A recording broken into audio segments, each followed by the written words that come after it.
وعلى آل محمد كما صليت على إبراهيم وعلى آل إبراهيم إنك حميد مجيد اللهم بارك على محمد وعلى آل محمد كما باركت على إبراهيم وعلى آل إبراهيم إنك حميد مجيد يا رب صل وسلم دائما أبدا على حبيبك خير الخلق كلهم يا رب صل وسلم دائما أبدا على حبيبك خير الخلق كلهم يا رب صل وسلم دائما أبدا على حبيبك خير الخلق كلهم.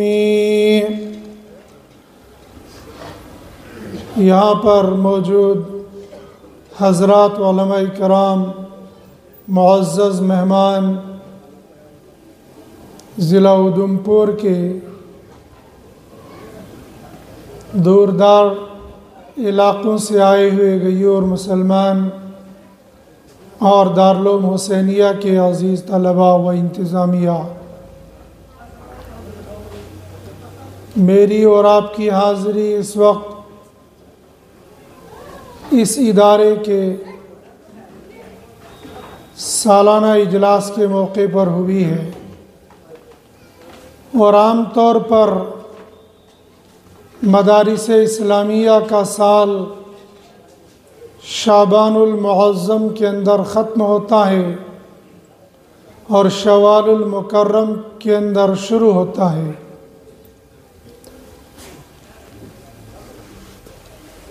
یہ سال کی ابتدا اور انتہا تعلیم کے اعتبار سے ہوتی ہے۔ شوال المکرم میں مدارس کے سالانہ امتحانات ہوتے ہیں، رمضان المبارک کی چھٹی، شوال المکرم میں ابتدائی تعلیم۔ سال کے اختتام پر مدرسے والے جہاں پر زیر تعلیم بچوں کا سالانہ امتحان لے کر ان کی کارکردگی کو اپنے بڑوں یا اپنے ساتھیوں سے ملا کر مادر علمی دارالعلوم دیوبند تک پہنچاتے ہیں، وہیں پر ادارے سے فارغ ہونے والے طلباء ان کے سروں پر دستار فضیلت کا تاج بھی رکھا جاتا ہے۔ بعض مدارس کے اندر حفظ قرآن کی سند دی جاتی ہے، بعض بڑے اداروں کے اندر ختم بخاری کی فضیلت کے بعد ان کے سروں پر علم کی سند کے اعتبار سے تاج رکھا جاتا ہے۔ اس سارے کی نسبت مدرسے کی نسبت، مدرسے والوں کی نسبت، مدرسے میں بنی ہوئی ان بلڈنگوں، ان پتھروں، اس گارے، مٹی، اینٹ، سریا، بجری، لوہا، جب یہ مدرسے کی تعمیر کے اندر لگ جاتا ہے تو ان سب کی نسبت قرآن کے ساتھ جڑ جاتی ہے، اور جو بندہ قرآن کے ساتھ جڑ جاتا ہے رب کائنات اس کو دنیا اور آخرت کے اندر چمکا دیتے ہیں۔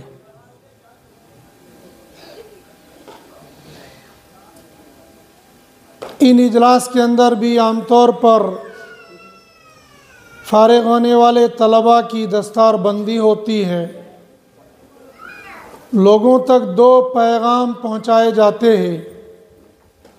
ایک پیغام یہ کہ آپ اپنا نقد یا جنس کی شکل میں یا دعا کی شکل میں اس ادارے کا جو تعاون کرتے ہیں اس کا پھل اور نتیجہ یہ آپ کے سامنے ہے۔ دوسرا، ان طلبہ کو یہ پیغام دیا جاتا ہے کہ آج کے بعد تمہارے کندھوں پر ایک ذمہ داری آ رہی ہے، اور یہ نقشہ اور نمونہ ہے، ورنہ اصل تاج تو اللہ نے پہنانا ہے، ان بچوں کو بھی اور ان بچوں کے والدین کو بھی۔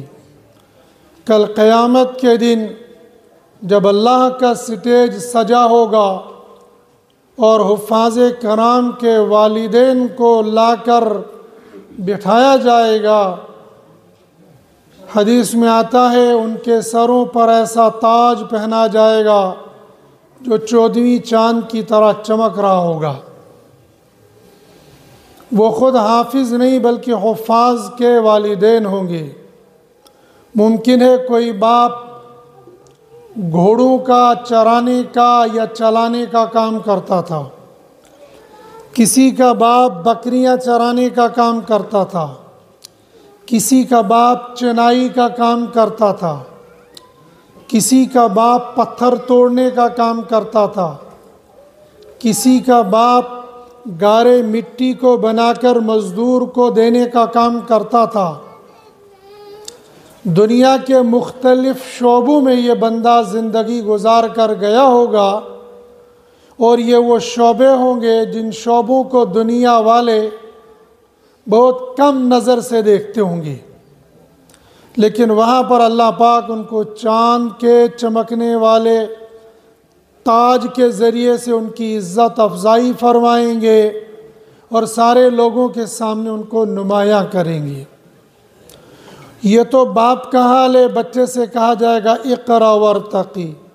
یہ جنت کی بلڈنگیں پہلا، دوسرا، تیسرا، چوتھا، پانچواں، چھٹا فلور ہم نے بنایا ہے، یہ منزل در منزل تو پڑھتا جا اور چڑھتا جا، اور تیری آخری منزل وہاں ہوگی جہاں آخری آیت ہوگی۔ قرآن کریم کے اندر 6666 آیتیں ہیں، تو یہ حافظ قرآن پڑھتا جائے گا، چڑھتا جائے گا، آخری منزل وہاں ہوگی جہاں قرآن کی آخری آیت ہوگی۔ دنیا والے یہ سمجھ رہے ہوں گے دارالعلوم حسینیہ میں بیٹھ کر پڑھ کر اس بندے کو ملا کیا، لیکن وہ آخرت کی چیز جو بعد میں دکھنے والی ہے، جو ابھی ہمارے سامنے ہے نہیں، نقد جو ملنے والی ہے، وہ دو چیزیں ہیں۔ اسی کی مناسبت سے میں نے قرآن کی آیت تلاوت کی ہے، اور وہ نمایاں ہونے والا ہے۔ ایک تو ممکن ہے یہاں پر بھی آپ دیکھیں گے جلسہ دستار بندی، ان کے سروں پر تاج رکھا جائے گا، یا ممکن ہے دستار بندی رمضان کے بعد ہوگی یا پہلے ہو چکی ہوگی، مجھے اس بارے میں علم نہیں، لیکن آخر پر عام طور پر یہ ہوتا ہے دستار فضیلت ہوتی ہے۔ ایک فضیلت تو یہاں پر دی جاتی ہے، دوسری فضیلت ابھی 5 یا 6 دن کے بعد ہر مسجد کے اندر الحمدللہ تراویح کی نماز پڑھی جائے گی۔ شاید ہی کوئی مسجد ایسی ہوگی، اور وہ لوگ بڑے بدنصیب ہوں گے جو تراویح کی نماز نہیں پڑھیں گے۔ تقریباً لگتا یہ ہے کہ 99% سے زیادہ 99.99 لوگ تراویح کی نماز پڑھیں گے۔ شاید 0.1 لوگ ایسے ہوں گے جو تراویح کی نماز نہیں پڑھیں گے۔ لیکن جب یہ تراویح کی نماز پڑھنی ہوگی تو تراویح کی نماز پڑھنے کے لیے اور پڑھانے کے لیے جب بندے کی ضرورت پڑے گی تو وہاں پر ہندوستان کی سب سے بڑی یونیورسٹی جموں یونیورسٹی سے فارغ ہونے والے کسی طالب علم کو نہیں بلایا جائے گا،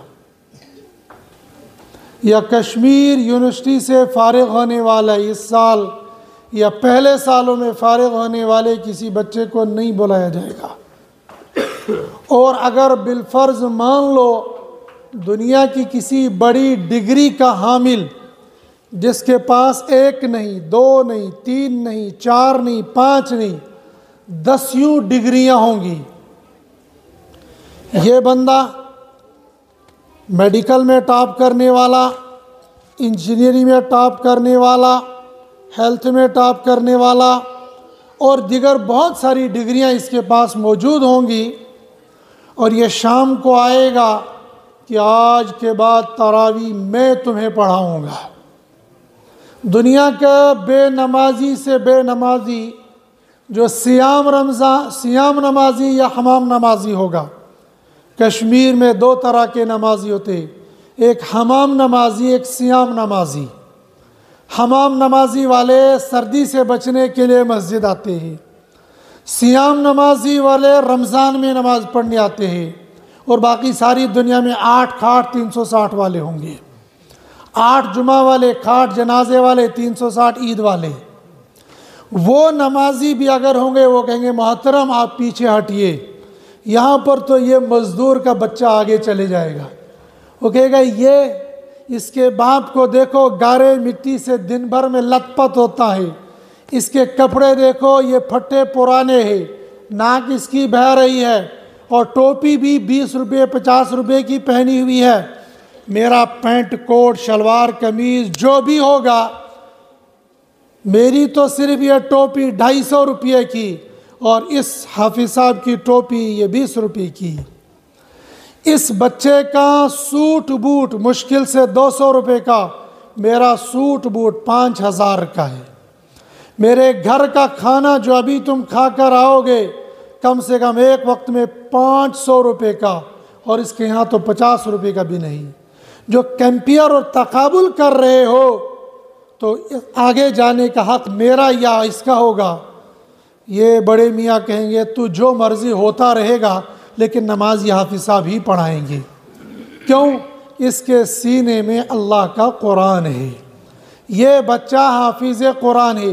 یہ مزدور کا بھلے سے، یہ بھینس چرانے والے کا بھلے سے، یہ بکری چرانے کا والے کا بھلے سے، یہ کسی ماسٹر کا بھلے سے، یہ کسی دکاندار کا بھلے سے، یہ کسی مزدور کا بھلے سے، جو خاندان جو پیشہ اس کے باپ کا ماں کا گھر والوں کا ہوگا، ہمیں اس سے کوئی سروکار نہیں ہے۔ ہمارے سامنے تو یہ حافظ قرآن ہے، لہٰذا یہ بچہ قرآن کریم کی تلاوت ہمارے سامنے کرے گا۔ یہ اعزاز، یہ احترام، یہ عزت، یہ حوصلہ، یہ سب کچھ اس بچے کو اس دنیا کے اندر مل رہا ہے۔ یہ مسجد 50 بندوں کی ہو سکتی ہے، یہ 100 بندوں کی ہو سکتی ہے، یہ 500 کی ہو سکتی ہے، اور یہ 5000 کی بھی ہو سکتی ہے۔ ایسی مسجدیں بھی ہوں گی کہ باپ مزدور ہے، بچہ حافظ ہے، اور 500 کا مجموعہ ہے، مائک میں یہ بچہ قرآن کریم کی تلاوت کر رہا ہے، اس لیے کہ اس کے سینے کے اندر قرآن ہے۔ اس بچے کے فضائل اور بہت سارے ہیں، وہ اور علماء کرام سے آپ سنیں گے۔ میں اسی کو آگے چل کر رمضان سے متعلق کچھ باتیں عرض کرنا چاہتا ہوں۔ پہلے بات اور پہلا کام، یہ بچہ ہمارے لیے معزز محترم، اس کائنات میں سب سے بہترین شخص ہے۔ اس کائنات میں سب سے بہترین شخص وہ ہوگا جس کے سینے میں اللہ کا قرآن ہوگا۔ اس قرآن پاک کو ہم یا کہتے ہیں کتاب اللہ، یا کہتے ہیں قرآن، یا کہتے ہیں حمائل، اور یا کہتے ہیں کلام اللہ۔ کلام کہتے ہیں اس بول کو، جو میں بول رہا ہوں اس کو کہتے ہیں کلام۔ پھر یہ کلام کسی شاعر کا بھی ہو سکتا ہے، یہ کلام کسی دیہاتی کا بھی ہو سکتا ہے، یہ کلام کسی پروفیسر کا بھی ہو سکتا ہے، یہ کلام کسی مولوی کا بھی ہو سکتا ہے، یہ کلام کسی دنیا والے منتری اور منسٹر کا بھی ہو سکتا ہے، لیکن یہ کلام اللہ کا کلام بھی ہو سکتا ہے۔ ان تمام کلاموں میں سب سے بہترین کلام اللہ کا کلام ہے۔ جس بندے کے سینے میں اللہ کا کلام ہے وہ سینہ اس کائنات میں تمام سینوں سے بہتر ہے۔ کوئی سینہ اس سے بہتر نہیں ہو سکتا ہے کہ جس سینے کے اندر اللہ کا کلام ہو۔ پھر جس سینے کے اندر اللہ کا کلام ہو، کیا اس سینے والے کے بارے میں ہم اپنی زبان کو غلط استعمال کر سکتے ہیں؟ یہ رمضان المبارک کا بابرکت مہینہ ہمیں نیکیاں کمانے کے لیے، اپنے اعمال کو بڑھانے کے لیے، اپنے تقوی اور طہارت کے لیے آتا ہے۔ یا ایھا الذین آمنوا کتب علیکم الصیام کما کتب علی الذین من قبلکم لعلکم تتقون۔ یہ روزہ تم پر فرض اس لیے کیا تاکہ تم تقوی والے بن جاؤ، لیکن اللہ میری اور آپ کی حفاظت فرمائے، جتنے ہم اس رمضان المبارک میں اپنے اعمال کو ضائع کرتے ہیں، شاید اس سے پہلے غیر رمضان کے اندر اپنے اعمال کو ضائع نہیں کرتے ہیں۔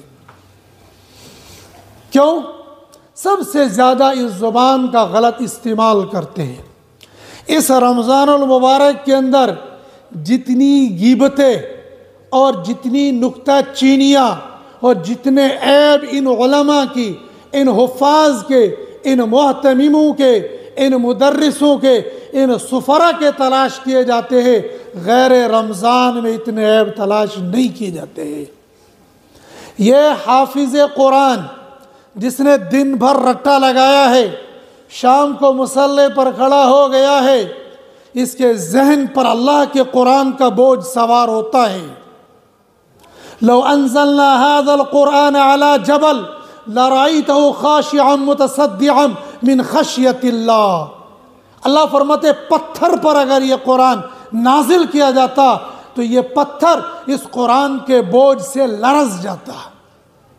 اور شاید یہ حدیث آپ میں سے ہر ایک نے سنی ہوگی، جب اللہ کے نبی صلی اللہ علیہ وسلم پر وحی آتی تھی، اور وحی کی امام بخاری نے کئی قسمیں بیان کی ہے، ان میں سے آسان قسم یہ بیان کی ہے کہ حضرت دحیہ کلبی رضی اللہ تعالیٰ عنہ کی شکل میں حضرت جبریل علیہ السلام سامنے آتے تھے اور اللہ کا قرآن سناتی تھی، اور سب سے مشکل شکل یہ ہوتی تھی کہ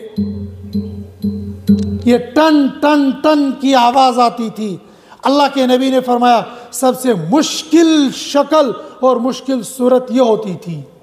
صحابی رسول فرما رہے ہیں کہ حضرت نبی کریم صلی اللہ علیہ وسلم کا سر مبارک میری گود میں تھا، وہی نازل ہونی شروع ہو گئی، مجھے ایسا محسوس ہو گیا گویا میری یہ ران چکنا چور ہو گئی، میری ران ٹوٹ پھوٹ گئی، ان ہڈیوں کا چورا چورا بن گیا۔ اور امی عائشہ رضی اللہ تعالیٰ عنہ فرماتی ہیں آپ اگر اونٹنی پر سوار ہوتے تھے، حضرت جبریل آ کر اللہ کا قرآن سناتے تھے، اونٹنی اللہ کے قرآن کی وجہ سے بیٹھ جاتی تھی، اور سرد جنوری اور دسمبر کے مہینے میں آپ کی پیشانی مبارک سینہ پسینے سے پانی پانی ہو جاتی تھی۔ معلوم یہ ہو گیا کہ اللہ کے قرآن کا اتنا بوجھ تھا کہ اللہ کے نبی صلی اللہ علیہ وسلم جو امام الانبیاء ہے، تمام نبیوں کے امام ہے، تمام نبیوں کے سردار ہے، اور ایک قول کے مطابق ایک نبی کو اللہ نے 40 جنتیوں کے مردوں کی طاقت دی تھی۔ اس طاقت کے باوجود جب اللہ کا قرآن اترتا تھا تو اللہ کے نبی کا یہ پیشانی مبارک پسینے سے پانی پانی ہو جاتی تھی۔ معلوم یہ ہو گیا کہ اللہ کا قرآن اتنا وزنی ہے۔ جب اس وزنی قرآن کو سنانے کے لیے یہ حافظ قرآن مصلی پر کھڑا ہو جائے گا تو کیا اس حافظ قرآن کے دل اور دماغ پر یہ بوجھ سوار نہیں ہوگا؟ کیسے نہیں ہو سکتا ہے؟ اسی لیے تو امام صاحب بھول جاتے ہیں، امام صاحب کو متشابہ لگ جاتے ہیں، امام صاحب کبھی تیز پڑھنے لگ جاتا ہے، کبھی آہستہ پڑھنے لگ جاتا ہے۔ لیکن یہ پیچھے کھڑا ہونے والا یہ صرف نکتہ چینی کرنے کے لیے کھڑا ہوتا ہے۔ امام صاحب کو ایک ڈر یہ ہوتا ہے کہ کہیں میرے قرآن کے اندر غلطی نہ آ جائے، میرا پارا مجھے یاد نکل جائے، دوسرا کہیں میں بھول نہ جاؤں، اور کہیں مقتدی لقمہ نہ دے دے، اور تیسرا جب باہر نکلوں گا تو ایک مقتدی ادھر سے پکڑے گا، دوسرا ادھر سے پکڑے گا۔ اس لیے بہت سارے حفاظ دو چالاکیاں کرتے ہیں، یا سب سے پہلے بھاگ جاتے ہیں یا سب سے آخر پر نکلتے ہیں تاکہ کسی سے کوئی ملاقات نہ ہو۔ اس لیے کہ ان پڑھ سے ان پڑھ، گنوار سے گنوار طاق میں رہتا ہے، حافظ صاحب آپ نے بہت تیز پڑھا. دوسرا حافظ صاحب آپ نے بہت آہستہ آہستہ پڑھا. حافظ صاحب ٹانگوں میں درد ہوتا ہے, تھوڑا رکوع جلدی کر لیا کرے. حافظ صاحب تھوڑا سا آپ رکوع اور سجدہ لمبا کر لیتے ہیں. حافظ صاحب آپ تو اللہ اکبر کے بعد سیدھا الحمد شریف پڑھ لیتے ہیں. تیسرا کہتا ہے سبحان اللہ پڑھ لیا کرو. یہ سارے تانے, یہ ساری اصلاح کی ساری باتیں اس حافظ قرآن کو سننی ہے. یہ سارے دل اور دماغ کے ساتھ یہ کھڑا ہو جاتا ہے. اب اس بیچارے کو بھاگنے سے کوئی چارہ نہیں ہوتا ہے. لیکن اگر اسی بندے کو کھڑا کیا جائے, آؤ تم یہ سناؤ. ایک بندہ کہنے لگا ہم قرآن کی تراویح سنیں گے, شرط یہ ہے کہ ایسا حافظ قرآن ہو جس نے از اول تا آخر ایک بیٹھک میں سنا ہو, غلطی کوئی نہیں آئی ہو. میں نے کہا بہت اچھا, بالکل دیں گے آپ. میں آپ کے سامنے ایک شرط رکھتا ہوں, تم میرے سامنے آؤ, ام کا پارا 30واں پارا ناظرہ دیکھ کر سناؤ, کوئی غلطی نہیں آنی چاہیے, ایسا حافظ تم کو دیا جائے گا. زبردست بکچس حافظ. میں نے کہا تم تو ناظرہ پڑھنے کے لیے تیار نہیں ہو اور اس بچے سے مطالبہ کرتے ہو 6666 آیتیں بغیر کسی غلطی کے سنا دے. یہ کیسے ممکن ہے؟ لہٰذا ہم لوگ نکتہ چینیاں کرتے ہیں حفاظ کی, کوئی یاد ہی نہیں ہے اس کو اتنے لقمے آ جاتے ہیں, اتنی غلطیاں آ جاتی ہے. وہ تھے نا ایک بہت بڑا دیندار, وہ علماء کے ایسے ایپ نکال, امام صاحب اشن یہ, امام صاحب نا, امام کو یہ, امام کو یہ. ایک مطلب کہا امام صاحب ظہر کی نماز پڑھاؤ, ٹھیک ہے, امام صاحب کو نہیں, اس بندے کو. اللہ اکبر الحمدللہ رب العالمین, پھر سبحان اللہ الرحمن سبحان اللہ, پھر سلام توڑ کر پیچھے گئے. بھائی میرے بس میں نماز پڑھانا نہیں ہے. وہ تو ظہر میں اس نے جہری نماز شروع کر دی, اس لیے کہ اوپر کا فیوز اڑ گیا تھا. وہ اتنا عمر دراز ہونے کے باوجود, اور یہ چھوٹا سا معصوم بچہ جو ابھی ابھی بالغ ہوا ہے, اور اس کے لیے اتنے قانون, اتنے اصول لگا رہے ہو کہ یہ بچہ سب کچھ بھول جائے گا. لہٰذا پہلا کام رمضان المبارک کے اندر اپنی زبان کو اس حافظ کے بارے میں خاموش رکھو. اس کے لیے مدرسے والوں نے سامع کا بھی انتظام کیا ہے, یا اس نے خود انتظام کیا ہے. یہ کوشش کرے گا بہتر سے بہتر, اچھا سے اچھا قرآن پڑھنے کا. پھر بھی اگر بیچارے سے غلطی ہو جائے گی, یہ بچہ ہے, یہ معصوم ہے, یا ہو سکتا ہے مولوی مفتی بھی ہو سکتا ہے, لیکن یہ اللہ کا قرآن ہے, ممکن ہے اس کے اندر غلطی ہو جائے گی. آپ اپنی زبان کو خاموش رکھو.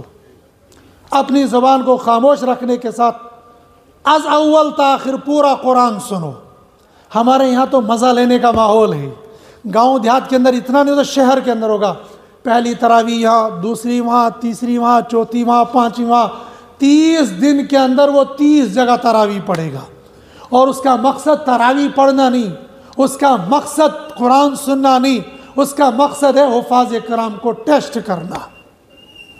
یہ نیکیاں کماتے کماتے اپنی نیکیوں کا بیڑا غرق کر رہا ہے. لہذا ایسا کام آپ نہیں کر لینا. دوسرا کام, اس مبارک مہینے کے اندر آپ کے گھروں کے اندر, آپ کے دروازوں کے اندر بہت سارے لوگ آئیں گے. میں دارالعلوم حسینیہ سے آیا ہوں, میں جامعہ ام الکتاب سے آیا ہوں, میں تعلیم القرآن سے آیا ہوں, میں تعلیم الدین سے آیا ہوں, میں فیض عام سے, میں فلاں فلاں مدرسے سے آیا ہوں. یار ان مولویوں نے جان کھا دی ہے, نہ خود سوتے ہیں نہ خود سونے دیتے ہیں, یہ بھکاری بن گئی ہے. خبردار, ہرگز ہرگز ہرگز ان چندہ مانگنے والوں کو بھکاری نہیں کہنا. اگر تم لوگ ان کو بھکاری کہو گے, تم اللہ کے قرآن کی توہین کر رہے ہو. اگر تم ان کو بھکاری کہہ رہے ہو تو حضرت عمر رضی اللہ تعالیٰ عنہ کو بھکاری کہنا پڑے گا. اگر تم ان کو بھکاری کہہ رہے ہو تو الیاذ باللہ نبی صلی اللہ علیہ وسلم کو بالواسطہ الیاذ باللہ ایسا لفظ تم کہو گے. اس لیے کہ حضرت نبی کریم صلی اللہ علیہ وسلم نے اعلان کیا, آج اللہ کے دین کو تمہارے مال کی ضرورت ہے, لاؤ جس کے پاس جو مال ہے لے کر آ جاؤ. اسی موقع پر تو حضرت عمر رضی اللہ تعالیٰ عنہ نے کہا تھا, آج میں ابو بکر سے آگے نکل جاؤں گا, اس لیے کہ میرے پاس مال زیادہ ہے, ابو بکر کے پاس کم ہے. آپ میں سے جن لوگوں نے فضائل اعمال پڑھی یا سنی ہوگی, وہ قصہ وہاں پر موجود ہے. بعد میں عمر نے کہا تھا نہ یہ نہیں ہو سکتا، میں ابو بکر سے آگے نہیں بڑھ سکتا ہوں۔ ابو بکر جھاڑو پھیر کر آ گئے تھے، گھر میں کیا چھوڑ کر آئے ہو؟ اللہ اور اللہ کے رسول کا نام۔ عمر تم کیا چھوڑ کر آئے ہو؟ نصف میرے لیے، نصف آپ کے لیے۔ حضرت عمر نے کہا نہ، میں نہیں جیت سکتا۔ چندہ کس نے مانگا؟ چندہ کس نے مانگا تھا؟ اللہ کے نبی نے مانگا تھا۔ اور آج کا محتمم اپنے مدرس کو، اپنے سفیر کو آپ کے پاس چندہ مانگنے کے لیے بھیج رہا ہے، اور آپ یہ کہہ رہے ہو یہ بخاریوں والی جماعت ہے۔ الیاذ باللہ، تمہیں دور سوچنا پڑے گا، یہ بخاریوں والی جماعت نہیں ہے، یہ اللہ کا دیا ہوا مال آپ کے پاس اللہ کے راستے میں لگانے والے لوگوں کا کام ہے۔ ان کا تو احسان ہے۔ اگر یہ لوگ ہمارے پاس چندہ لینے کے لیے نہیں آئیں گے، ہمارا مال ضائع ہو سکتا ہے۔ اور اللہ نے دکھا دیا کرونا کے زمانے میں، لوگ فون کر کر کے تنگ کر رہے تھے، بھائی زکوٰۃ دینی ہے کس کو دو؟ میں نے کہا جس کو مرضی اس کو دو۔ دبنا سفیری شن سفارا نہیں ہے۔ میں نے کہا جب آتے تھے تب بخاری تھے، آج دینے کے لیے مجبور ہو گئی ہو۔ اور یہ کرونا تھا، آنے والے وقت میں ایک وقت آئے گا آپ لے کر چلو گے، کوئی لینے کے لیے تیار نہیں ہوگا۔ مدرسے والوں کو ہم نے کہا کوئی گارنٹی نہیں ہے، لاک ڈاؤن ختم ہو گیا مدرسے کھل سکتے ہیں، اور نہیں کو لاک ڈاؤن ختم ہوا مدرسے بند رہیں گے، ہم آپ کی زکوٰۃ کیا کریں گے؟ اور لوگ دوسری بات کہتے، ہماری زکوٰۃ سے تم پلتے ہو، ہمارے مال سے تم پلتے ہو، ہمارے چندے سے تم پلتے ہو۔ یہ غلط فہمی ہے، یہ غلطی ہے۔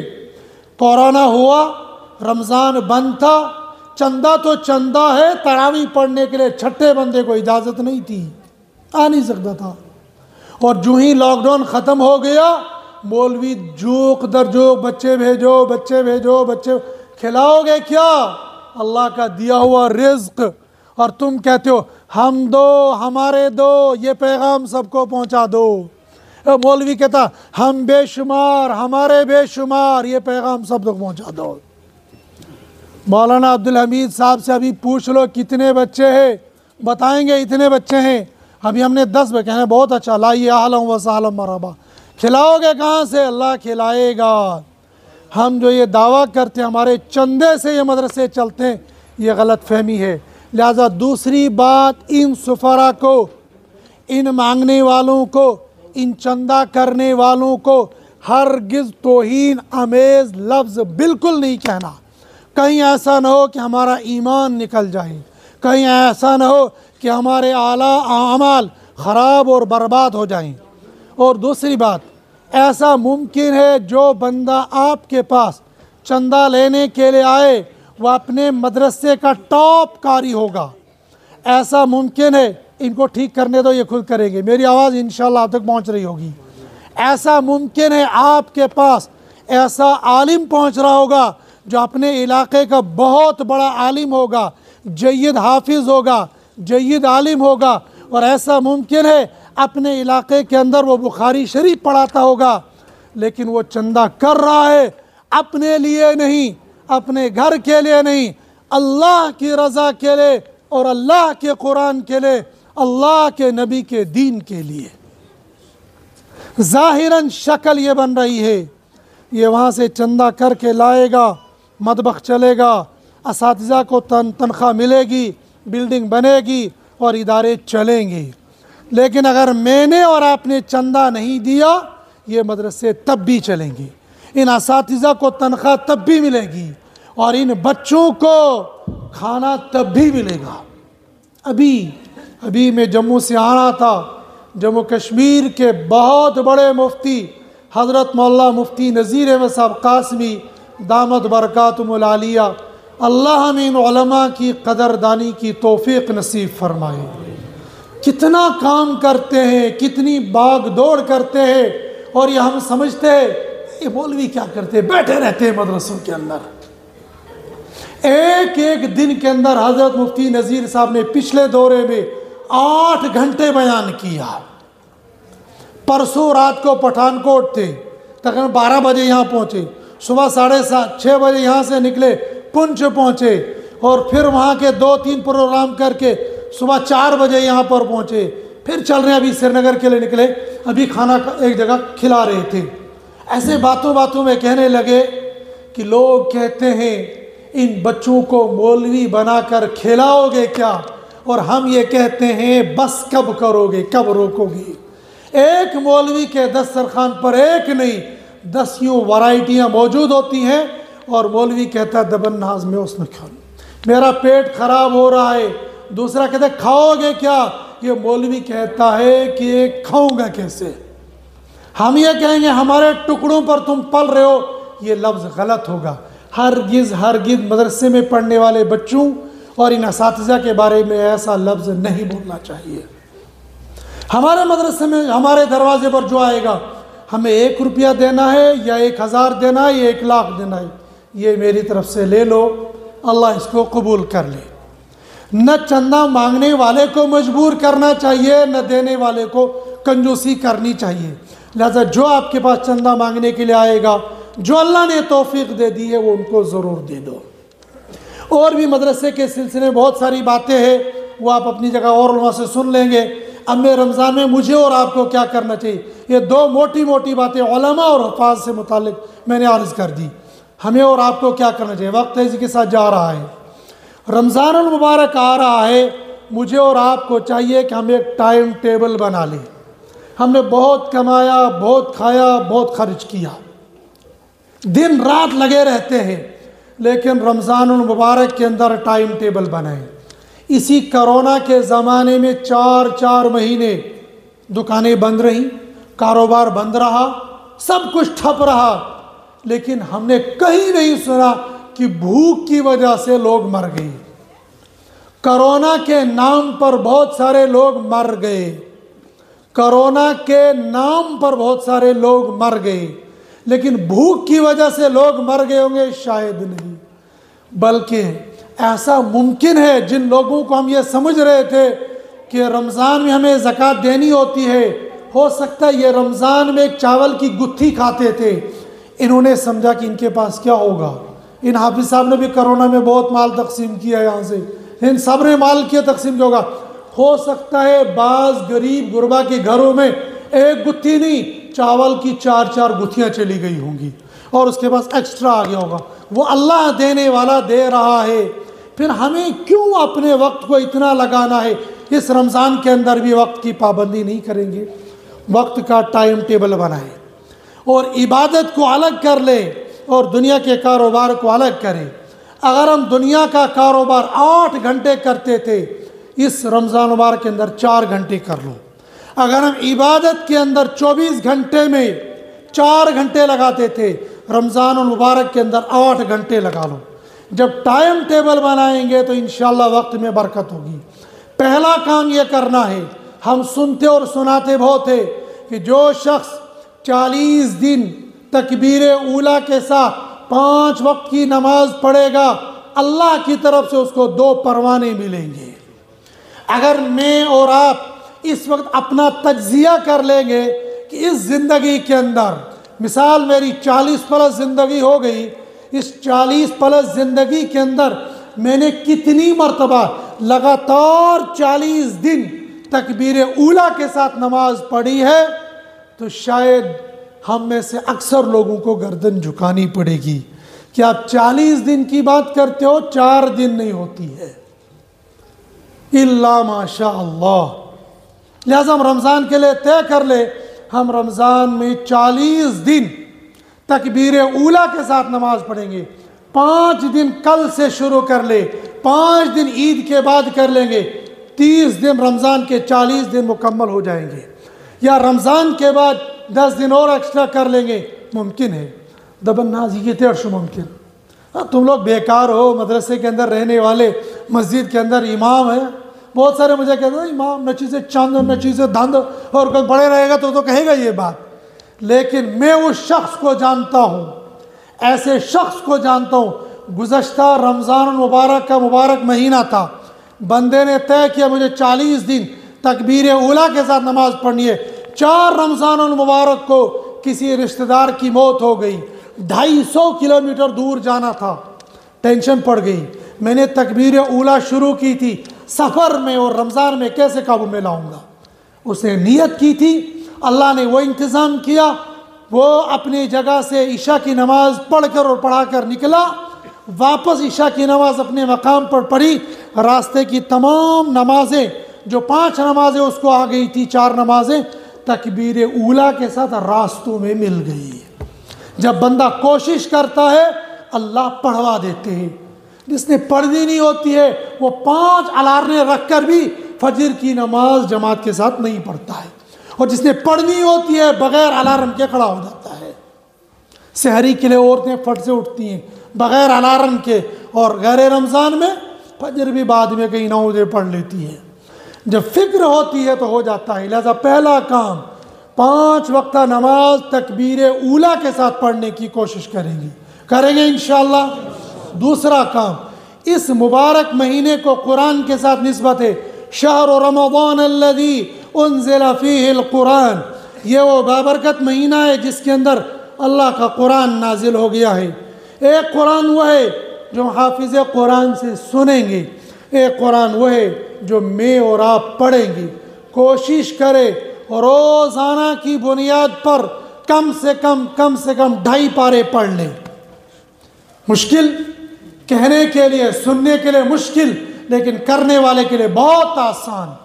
میں جموں کے اندر ایک ایسے ناظرہ خاں کو جانتا ہوں جس نے مدرسے کے اندر نہیں پڑھا ہے، وہ ناظرہ قرآن پڑھتا ہے، حاجی ہے، وہ روزانہ رمضان المبارک میں قرآن کریم کے 10 پارے پڑھ لیتا ہے۔ تو قرآن کریم کے اندر 40 پارے ہیں، ہے نا؟ قرآن کے اندر کتنے پارے ہیں؟ ہاں، الحمدللہ جاگ رہے ہیں۔ 30 پارے ہیں، تو جب ایک دن میں بندہ 10 پارے پڑھے گا تو 4 دن میں مکمل قرآن ہو جائے گا۔ ہاں، 3 دن کے اندر قرآن مکمل ہو جائے گا، اور 3 تقسیم کتنے قرآن ہو جائے گا 30 دن میں؟ ہاں، 10 قرآن ہو جائیں گے۔ کون پڑھ رہا ہے؟ مولوی نہیں، مفتی نہیں، قاری نہیں، حافظ نہیں، ایک عام انسان ہے اور حاجی ہے، میں اس کو جانتا ہوں۔ جب ایک عام انسان روزانہ کے 10 پارے پڑھ سکتا ہے تو کیا عام انسان کو 2.5 پارے پڑھنا کوئی مشکل ہے؟ اللہ میری آپ کی حفاظت فرمائے۔ مسلمان 2.5 پارے تو کجا، یہ مسلمان رمضان کے اندر بھی 2.5 رکوع نہیں پڑھتا ہے، اور دنیا بھر کے کام کرے گا۔ وہ سمجھے گا میں بڑا دیندار ہوں، میں دین کے بہت سارے کام کر رہا ہوں، لیکن قرآن نہیں پڑھتا ہے۔ اس مبارک مہینے کو سب سے زیادہ نسبت قرآن کے ساتھ ہے۔ ہم بہت ساری نسبتوں کے ساتھ جوڑ دیتے ہیں، اس مبارک میں یہ نسبت، یہ ساری نسبتیں اپنی جگہ پر، لیکن اس مبارک مہینے کو قرآن کے ساتھ نسبت ہے، اور قرآن خود اعلان کرتا ہے اس مبارک مہینے میں ہم نے قرآن کو اتارا ہے۔ لہذا دوسرا کام ہم نے کرنا ہے، قرآن کریم کی تلاوت کرنی ہے۔ کریں گے انشاءاللہ۔ میں نے 2.5 پارے کہے، آپ کو جتنے مرضی ہے اتنے پڑھ لے، زیادہ بھی پڑھ سکتے ہیں، کم بھی پڑھ سکتے ہیں، لیکن اللہ کی رضا کے لیے 1 پارے سے کم نہیں آنا۔ روزانہ 1 پارہ پڑھو گے تو ایک مبارک مہینے میں کتنے قرآن ہو جائیں گے؟ کم سے کم 1 قرآن مکمل ہو جائے گا۔ اور سیدنا امام اعظم ابو حنیفہ رحمۃ اللہ علیہ نے فرمایا، ہر مسلمان پر حق ہے کم سے کم سال میں 1 مرتبہ ضرور قرآن پڑھ لیا کرے۔ پڑھیں گے انشاءاللہ۔ یہ کون سا انشاءاللہ ہے؟ تبلیغ والوں کا یا نکاح والا؟ ہاں، اگر نکاح کے موقع پر انشاءاللہ کہو گے، نکاح ہوگا یا نہیں ہوگا؟ نکاح نہیں ہوگا، اسے وہاں کہنا پڑے گا ضرور کرنا ہے، میں نے قبول کر لیا۔ لہٰذا یہ کہو کہ میں نے مفتی صاحب، مولوی صاحب، آپ کی بات قبول کر لی کہ میں رمضان میں کم سے کم 1 پارہ پڑھوں گا۔ پڑھیں گے انشاءاللہ، پڑھیں گے انشاءاللہ۔ یہ ارادہ نہیں ہے، یہ وعدہ ہے۔ اور کس کے ساتھ وعدہ کر رہے ہو؟ میرے ساتھ نہیں، اللہ کے ساتھ وعدہ کر رہے ہو، اور کسی زمین کے لیے نہیں، دکان کے لیے، مکان کے لیے نہیں، کس کے لیے کر رہے ہو؟ اللہ کے قرآن کے لیے وعدہ کر رہے ہو۔ ٹھیک ہے انشاءاللہ۔ 2 کام ہو گئے، 5 وقتہ نماز تکبیر اولا کے ساتھ۔ دوسرا کم سے کم 1 پارہ روزانہ پڑھیں گے۔ تیسرا کام، ہم لوگ گنہگار ہیں، ہم میں سے کوئی یہ نہیں کہہ سکتا ہے ہم بالکل صاف ستھرے ہیں، لہٰذا روزانہ کم سے کم 500 مرتبہ استغفر اللہ تعالی ربی من کل ذنب واتوب الیہ، یہ 500 مرتبہ پڑھیں گے انشاءاللہ۔ استغفار درود شریف چھوٹا بھی ہے بڑا ہے، اگر یہ پورا نہیں پڑھ سکتے کم سے کم استغفر اللہ استغفر اللہ استغفر اللہ استغفر اللہ، اس کا مطلب ہے اے اللہ میں توبہ کرتا ہوں، اے اللہ میں معافی مانگتا ہوں، اے اللہ میں معافی مانگتا ہوں، اے اللہ میں توبہ کرتا ہوں۔ عام زمیندار لوگوں کو، کاشتکار لوگوں کو کوئی مشکل نہیں ہے، نمبروں والی تسبیح لینی ہے، شروع کرنا ہے استغفر اللہ، شام تک 500 مرتبہ ہو جائے گا۔ لیکن ساتھ میں چونکہ ہم ماننے والے ہیں اللہ کو بھی اور اللہ کے نبی کو بھی، حضرت نبی کریم صلی اللہ علیہ وسلم ضرور پڑھنا چاہیے، جب بھی اللہ کے نبی کا نام آ جائے ضرور پڑھنا چاہیے صلی اللہ علیہ وسلم۔ ورنہ اسی رمضان میں آپ ایک حدیث سنو گے کہ اللہ کے نبی ممبر مبارک پر چڑھ رہے تھے، 3 دعاؤں پر آمین کہا تھا، ان میں سے ایک یہ بھی تھی کہ آپ کے سامنے آپ کا ذکر مبارک آ جائے اور یہ بندہ درود نہ پڑھے، حضرت جبریل نے کہا ہلاک ہو جائے، اللہ کے نبی نے کہا آمین۔ لہذا ہمیشہ جب بھی حضرت نبی کریم صلی اللہ علیہ وسلم پڑھنا چاہیے، تو کم سے کم مقدار 500 کی نہیں بلکہ درود شریف کی مقدار لکھو کہ رمضان میں ہم نے کم سے کم 1,00,000 مرتبہ پڑھنا ہے۔ کتنی مرتبہ؟ 1,00,000۔ دبنو امام صاحب پیٹیم پور گرمی لو مسئلہ، امام صاحب کو گرمی چڑھی ہوئی ہے، 1 مہینے کے اندر 1,00,000 مرتبہ۔ علامہ اقبال کا نام سنا ہے؟ علامہ اقبال کا نام سنا ہے؟ نہیں سنا ہے؟ جانتے ہو علامہ اقبال نے زندگی میں کتنی مرتبہ درود شریف پڑھا تھا؟ جانتے ہو؟ 1 کروڑ مرتبہ۔ کتنی مرتبہ؟ 1 کروڑ مرتبہ۔ کیا میں اور آپ یہ کہہ سکتے ہیں کہ ہم نے 5,00,000 مرتبہ پڑھا ہے؟ لاکھ والے مل سکتے ہیں، شاید 2,00,000 والے بھی مل سکتے ہیں۔ کیا ہم میں سے کوئی یہ کہہ سکتا ہے ہم نے 5,00,000 مرتبہ پڑھا ہے؟ درود کا نعرہ لگانے والوں سے پوچھو دن میں کتنی مرتبہ پڑھتے ہو؟ تو ہم پڑھ لیتے۔ کتنا پڑھ لیتے؟ کتنا پڑھ لیتے ہو؟ کہتے ہر رمضان کے ہر نماز کے بعد 10 مرتبہ، اور 10 = 5 کتنا ہو گیا؟ 10 ضرب 5 کتنا ہو گیا؟ 50۔ تو دن میں کتنا پڑھتے ہیں؟ 50۔ اور ہمارا عام سا تبلیغی وہ کتنا پڑھتا ہے دن میں؟ 3 تسبیح صبح کو، 3 تسبیح شام کو، اور 3 تسبیح میں سے 1 تسبیح کس کی ہوتی ہے؟ درود شریف کی۔ اور دن میں کتنی تسبیح ہو گئی؟ 2۔ کتنی؟ اور 1 تسبیح میں دانے ہوتے 500۔ کتنے دانے ہوتے؟ 100 دانے ہوتے، تو 2 تسبیحوں کے کتنے دانے ہو گئے؟ 200۔ کم سے کم 200 مرتبہ ہو گیا۔ اور اگر ہم یہ طے کر لیں گے کہ انشاءاللہ ہمیں رمضان المبارک میں 1,00,000 مرتبہ پڑھنا ہے، کوئی مشکل نہیں ہے۔ ہم لوگ حج میں تھے، حضرت مفتی نذیر احمد صاحب قاسمی دامت برکاتہم العالیہ نے فرمایا کہ مدینہ منورہ جا رہے ہو تحفہ لے کر جانا۔ پھر تحفہ کا فرمایا کم سے کم 1,00,000 مرتبہ درود شریف پڑھ کر جانا۔